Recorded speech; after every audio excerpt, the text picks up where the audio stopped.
Have you ever felt that your pain runs so deep it seems to have been carved by something greater than yourself?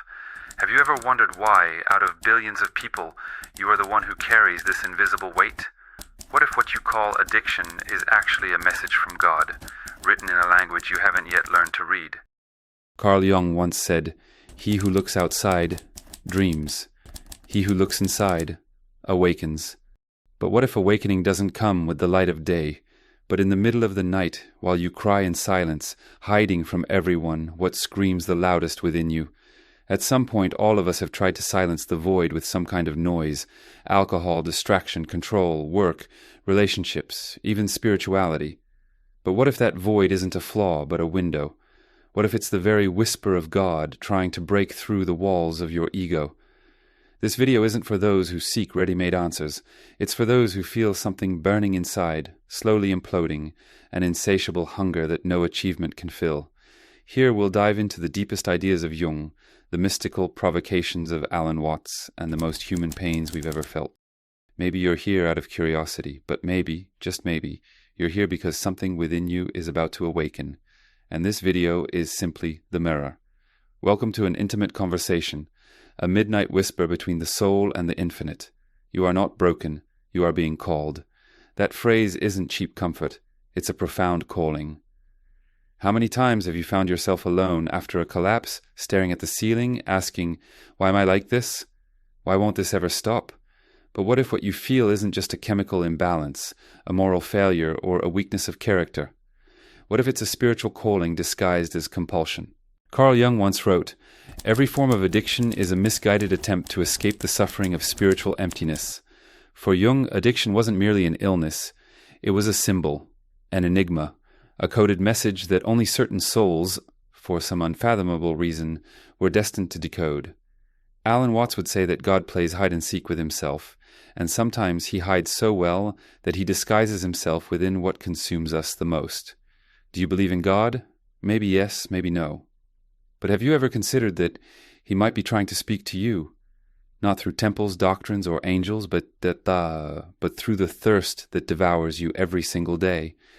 What you call addiction might actually be a language, a desperate way for your soul to scream for something the world can't offer. Have you noticed how your desire to stop is just as real as your inability to do so? That paradox isn't random. It's the first sign that something greater is happening within you. Most people can drink and stop, love and let go, work and rest, but you can't. And maybe that doesn't mean you're weaker. Maybe it means you were chosen.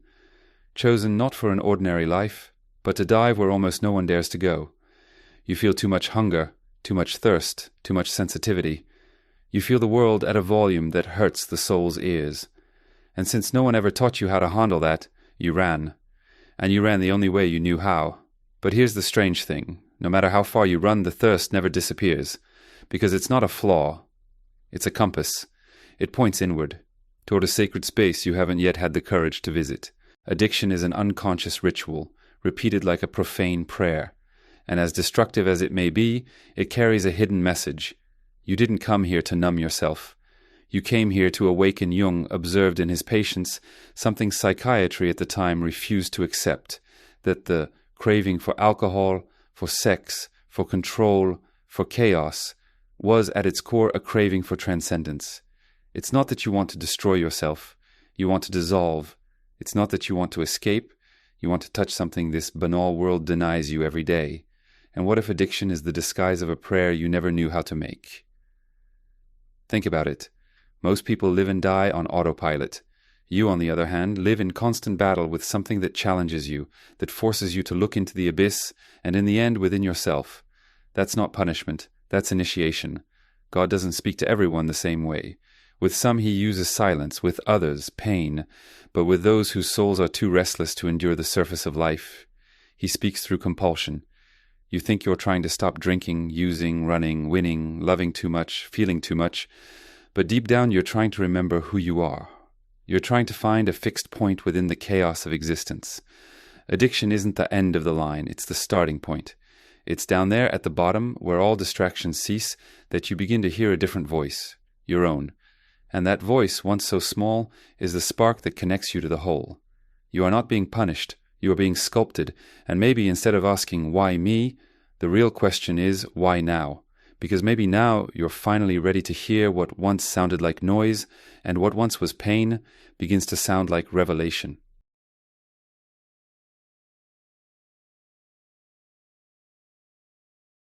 Do you know what's most terrifying about addiction? It's not losing control, it's not the guilt, it's the mirror. The mirror it forces you to face, without makeup, without excuses, without escape. It's there between a relapse and a cry for help, that you see your true reflection, and often you don't recognize the person staring back. Carl Jung called this reflection the shadow, the part of the psyche we hide even from ourselves, and he said something few have the courage to admit. Salvation is only possible when you confront what you fear most within yourself. But what if what you fear most is yourself? The shadow is everything you buried because you thought it was ugly, wrong, or dangerous. It's your wounded ego, your repressed desire, your pride disguised as humility. It's your anger disguised as silence. And addiction, in its ruthless nature, digs through this psychic soil until it finds what's hidden. Most people live entirely on the surface. You don't. You were thrown inward, pushed against the walls of your unconscious until there was nowhere left to run. What did you see there? Fragments of yourself, images you wished to forget, feelings you'd never dare to confess. But this descent isn't madness, it's myth, it's ritual, it's the same movement of the hero in ancient stories, descending into the underworld, confronting monsters, and returning transformed. The difference is that in your case, the underworld is internal, and the monsters wear your face. Every relapse is a calling. Go deeper, not to destroy yourself, but to reveal yourself. The shadow doesn't want to consume you. It wants to be seen. It wants to come out of the psychological basement where it was locked away out of fear of ruining your image. And here lies the brutal irony. The more you reject it, the more it rules you. The more you pretend it doesn't exist, the more it drives your life from the shadows. Addiction isn't the enemy, it's the messenger. It persistently points toward that dark territory you've avoided for so long. It screams, "Look here!" This is where your strength lies, your pain, your truth. Yes, it's true, you can't stop, but maybe that's because you're trying to get rid of something you haven't yet understood. The path isn't about killing the addiction, it's about listening to what it's trying to tell you. Imagine there's a wounded child inside you, one who was never heard, never embraced. She kicks, screams, thrashes, but all you do is try to silence her with pills of productivity, glasses of escape, doses of perfection. But she's still there, waiting for you to stop fighting and start listening.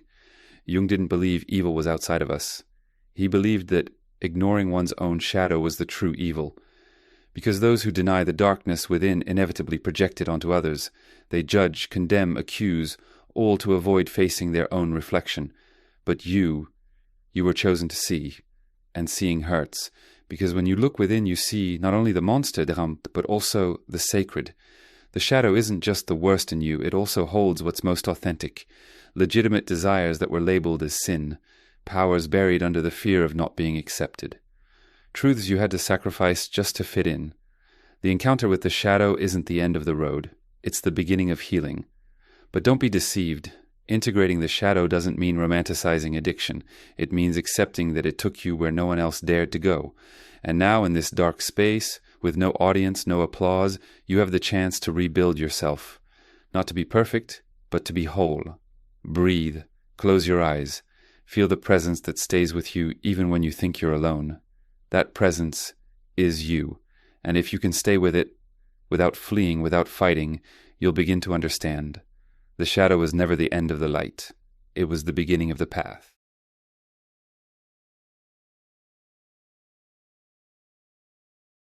There is a pain that never fades. It doesn't scream, it whispers, it doesn't paralyze, it corrodes.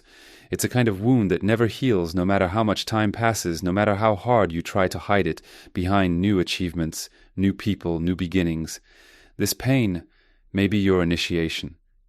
Carl Jung spoke of the sacred wound, a trauma, a mark, an existential crack that isn't there by accident. He believed that certain forms of suffering are placed within us as signs, as portals to something greater. But when you're in the middle of the pain, those words sound almost cruel, don't they?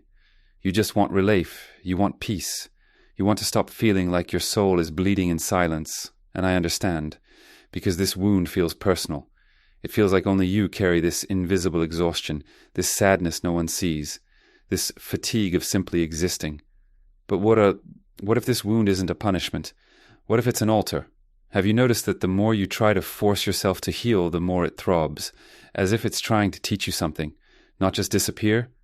You can cover it with therapy, with religion, with forced gratitude, but it stays there like a reminder that something within you still needs to be faced.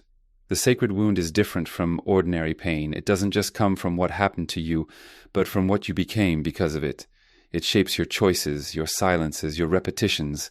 And addiction, my friend, is often the crooked bandage you've placed over a pain you've never truly faced. You want to stop, but you don't want to open that cut. And here lies the paradox. As long as you keep trying to heal without listening to what the wound is trying to tell you, it will keep bleeding. Because as the poet Rumi once said, the wound is the place where the light enters you. And what if that's true? What if this pain is the very portal you must cross to find who you've always been? There's a sensitivity in you that the world never knew how to handle. Since childhood you've felt too much, noticed too much, suffered in silence while everyone said you were too dramatic. You learned to stay quiet, to smile when you wanted to scream. And that's how the wound began, not with one great trauma, but with small daily rejections, until one day you lost touch with your own voice, and addiction came in like an anesthetic, quick, effective, illusory. But now you know, it doesn't heal, it only postpones. And if you stop, what's left? The wound. That's why it's so hard to let go. Because behind the behavior lies the hole it covers, and facing that hole requires the courage of a hero. But you're here, listening to this, and that's already the first sign that you're ready. You don't need to close the wound, you just need to honor it. Treat it as something sacred. Sit with it, ask what it wants to show you. It may speak of abandonment, of rejection, of the emptiness others called neediness, but was in truth a legitimate hunger for connection. Jung said that those who carry such wounds have a mission. They are the ones capable of descending where others dare not, and returning with wisdom. Do you feel too much? Do you suffer too deeply? Then you too can heal in depth, because only those who have bled know how to care for another's wound. But to do that you must stop running from your pain as if it were the enemy. It is your guide, your compass. Imagine for a moment that the wound that hurts you the most is also the doorway to your purpose. Maybe you wouldn't be this sensitive if you hadn't suffered. Maybe you wouldn't have this empathy if you hadn't walked through your own hell. And maybe, just maybe, this wound is teaching you to love others where they believe it's impossible to be loved. You are not what hurt you, but what you do with that wound, ce désvorçant, is what transforms you. That's why so many who walk through addiction, when they awaken, shine with a rare intensity, because there is no light more honest than the one forged in darkness. Yes, it hurts. Yes, it's unfair, but it is also sacred. The wound you despise may be the very channel through which God touches the world, through you, and that changes everything.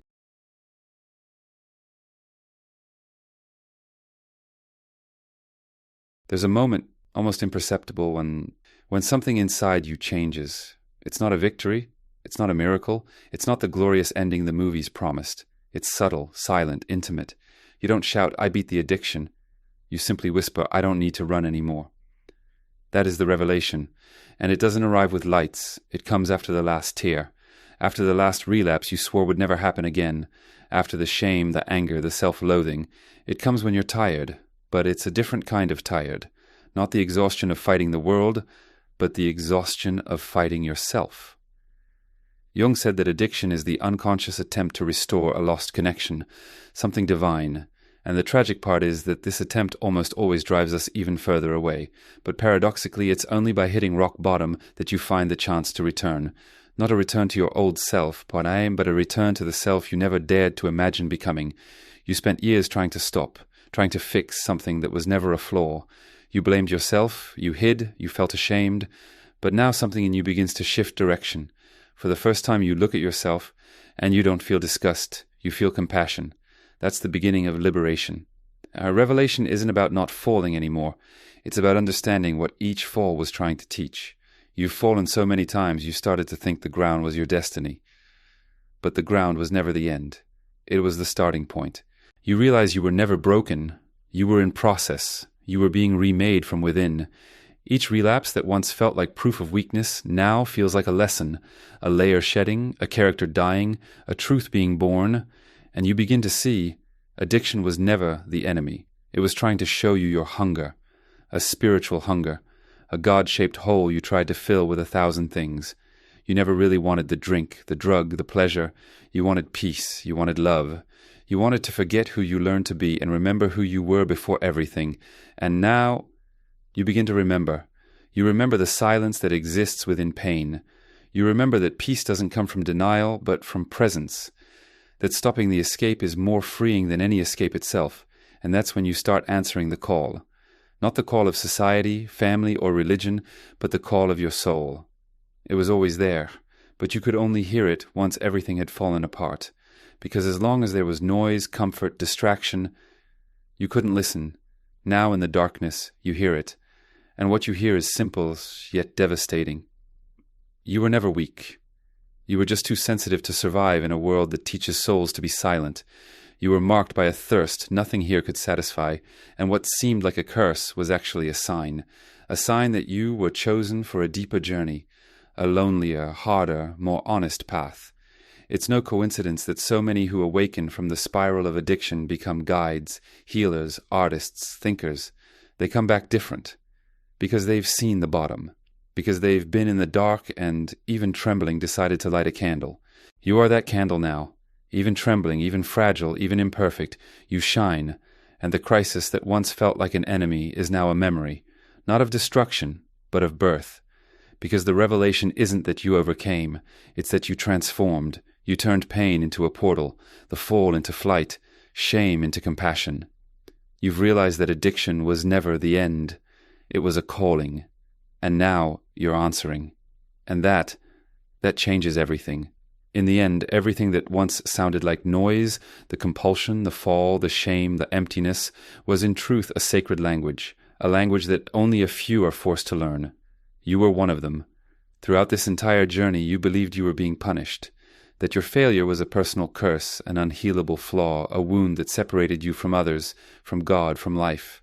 But now, looking back, you begin to understand that pain was a kind of gestation. You weren't sinking, you were being born into yourself. Carl Jung said, "The meeting with one's own soul is always a descent, and indeed it was in the descent that you found your first truth. You are not your addiction. But it was the map that led you to the place where you had been lost.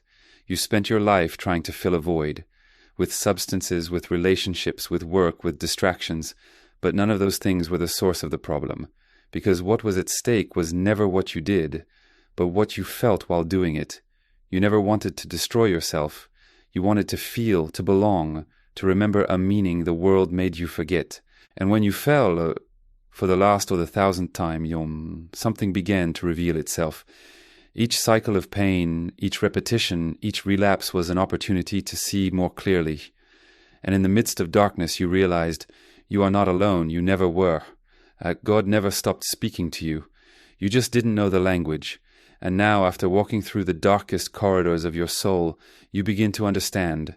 The language of pain is the same language as transformation. You didn't emerge unscathed, but you emerged whole. Yes, you still carry wounds. They haven't vanished, but now they don't paralyze you. They teach you, they remind you every day that you survived what you once swore you couldn't. And that knowledge no one can take away from you. You are not a victim of your story. You are the craftsman of your destiny, and what once destroyed you now fuels your next journey. Now you know there is no return to normal, because normal was the illusion. The crisis that broke you was, in truth, the portal that revealed you. Addiction was only the veil. The soul was always there, waiting to be heard. And here lies the most painful and liberating truth of all. What hurt you the most is the same place where your greatest strength was born. You reached the bottom, and there, in the place no one else could reach, you found something no one can take from you, the truth of who you are. Now you walk with a new posture, not as someone who conquered, but as someone who has seen and embraced themselves. And that is what turns pain into wisdom, crisis into calling, and suffering into presence. You are not healed, you are aware, and that is 1,000 times more powerful.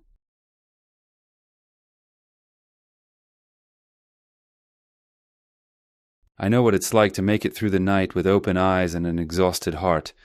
I know what it's like to promise yourself and God has acknowledged that this time will be different. And then, just a few hours later, fall again. I remember one specific night. It was autumn. I sat in the kitchen, alone, with a glass in my hand. It wasn't the first, it wouldn't be the last, but the silence that night felt different. It was heavy, thick, almost sacred, and for the first time, instead of trying to silence the emptiness, I listened. I heard the tired voice of my soul saying, I just wanted to be seen. I write this script with that voice in mind, not as an armchair expert, but as someone who has knelt before their own shadow, someone who has tried to bargain with God between one relapse and another, and someone who has learned, through pain, that some people weren't born to live a normal life. They came to break, and then teach others how to rebuild. If you've made it this far, maybe you're one of those people, and I want to thank you for not giving up, for still searching, for allowing this conversation to travel through your night, like a whisper in a world that only offers noise. Now, if you felt something while watching this video, if something inside you lit up or hurt or went silent, then do a favor, for this channel and for your own soul. Like this video. Yes, like it. Even if your shadow whispers, this won't change anything. Leave a comment. Say what hurt, what made sense, or simply write, I'm here. Maybe your message will be the relief that someone else, lost and desperate, needs to find in the comments. And of course, subscribe to the channel. Not to feed the algorithm, but to nurture this space where the soul can breathe without a mask. Now, there are 2 videos appearing on your screen. I'm not going to tell you what they're about, but I can promise you one thing. They're not what you're expecting, and maybe, precisely because of that, they're what you need. I'll see you there, or I'll see you within, because in the end, it's all the same place.